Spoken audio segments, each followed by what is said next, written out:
करते हैं कि सर वेक्टर प्रोडक्ट और क्रॉस प्रोडक्ट है, किसे कहते हैं? तो इसे वेक्टर प्रोडक्ट और क्रॉस प्रोडक्ट कहते क्यों है डियर? इसे वेक्टर प्रोडक्ट और क्रॉस प्रोडक्ट इसलिए कहते हैं क्योंकि इसका जो रिजल्टेंट है वह एक वेक्टर क्वांटिटी आती है, और इसका अगर हम डॉट प्रोडक्ट की बात करें तो वहां पर क्या आता था सर? डॉट प्रोडक्ट में हमारा जो है सर स्केलर क्वांटिटी आती थी, इसलिए उससे हम स्केलर प्रोडक्ट कहते हैं, और इसे हम क्या कहते हैं सर? Vector product. और इसे क्रॉस प्रोडक्ट क्यों कहते हैं? क्योंकि इसका जो है सर इस वेक्टर प्रोडक्ट का रिप्रेजेंटेशन हम क्रॉस साइन से करते हैं, इसलिए हम इसे कहते हैं क्रॉस प्रोडक्ट। और अगर आप बात करें कि सर वेक्टर ए क्रॉस वेक्टर बी क्या होता है, is nothing but mod of vector a mod of vector b sine theta eta cap. Sir ये ईटा कैप क्या है? My dear, eta cap is nothing but a unit vector perpendicular to the plane containing vector a and vector B.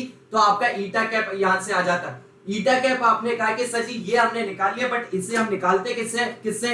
Eta cap आप निकालते हैं my dear right hand thumb rule से। Sir कैसे? Sir ये हमारा vector a है, ये हमारा वेक्टर बी है, वेक्टर ए से वेक्टर बी की डायरेक्शन में आप रोटेट कर दीजिए आपकी फिंगर्स को राइट हैंड की। जो आपका थंब जो है सर थंब हमारी क्या प्रोवाइड कर देगा? थंब हमें गिवन दे देगा कि सर आपके ईटा कैप की डायरेक्शन क्या होगी।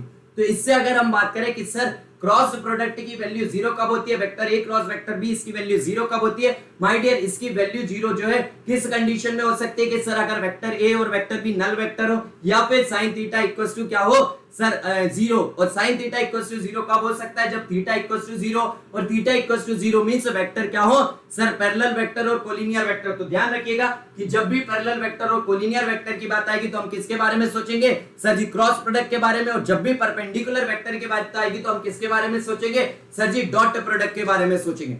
नाउ अगर हम बात करें तो यहां पर भी same like the dot product, या वहां पर भी एंगल वाला फॉर्मूला कभी यूज नहीं करते थे, यहां पर भी आप एंगल वाला फॉर्मूला यूज नहीं करेंगे। तो यहां पर कौन सा फॉर्मूला यूज करेंगे? Vector A cross vector B is nothing but determinant of I J K a1 a2 a3 b1 b2 b3। आप इसका डिटरमिनेंट लीजिए, आपकी वैल्यू आ जाएगी। सेम जैसे हमने वहां पर पढ़ा था i dot i j dot j k dot k, यहां पर आप पढ़ेंगे i cross i j cross j k cross k। उसकी बात की जाए तो वहां पर क्या था सर? i डॉट i की वैल्यू कितनी थी सर जी? 1, क्योंकि वहां पर थीटा इक्वल्स टू 0 था। और थीटा की बात की जाए तो सर डॉट प्रोडक्ट में यूज होता था cos थीटा, और cos 0 की वैल्यू होती थी 1। बट यहां पर अगर बात करें तो यहां पर यूज हो रहा है sin थीटा, और sin 0 कितना होता है? 0, इसलिए इस क्रॉस प्रोडक्ट की वैल्यू होती है 0। नाउ अगर हम बात करें i cross j j cross k cross i, इसकी वैल्यू सभी की हम क्या करते हैं सर? इसकी वैल्यू होती है उसके परपेंडिकुलर वाला यूनिट वेक्टर, बट आपका साइक्लिक ऑर्डर मेंटेन रहेगा तब। अगर आपका साइक्लिक ऑर्डर जो है दूसरे उसमें चले जाता है तो आप क्या कहेंगे? उसके साइन क्या रहता है सर जी? नेगेटिव साइन आ जाता है। सेम अगर आप application of the cross product की बात करें कि sir application of the cross product क्या है, तो सबसे इंपॉर्टेंट चीज क्या है कि यहाँ पर गेट एग्जाम में इसमें से 2 से 3 बार क्वेश्चन आ चुका है कि यहाँ पर अगर आपको निकालना unit vector perpendicular to both the vector, इसके लिए ये इंपॉर्टेंट है। तो आप unit vector perpendicular to both the vector कैसे निकालते हैं? Vector A cross vector b divided by mod of vector a mod of vector b. Means आप ये फॉर्मूला भी यूज कर सकते हैं, या फिर आप ये फॉर्मूला यूज कर सकते हैं ना। जैसे ही आपने इसकी वैल्यू निकाली आपका क्या आ जाएगा sir? Unit vector perpendicular to both the vectors. Now इसके बाद अगर मैं आपसे बात करूं थीटा इक्वल्स टू अगर 90 डिग्री है तो आप क्या कहेंगे sir? Theta equals to 90 degree है तो sir mod of vector A cross vector b क्या होता है sir? Nothing but mod of vector a mod of vector B.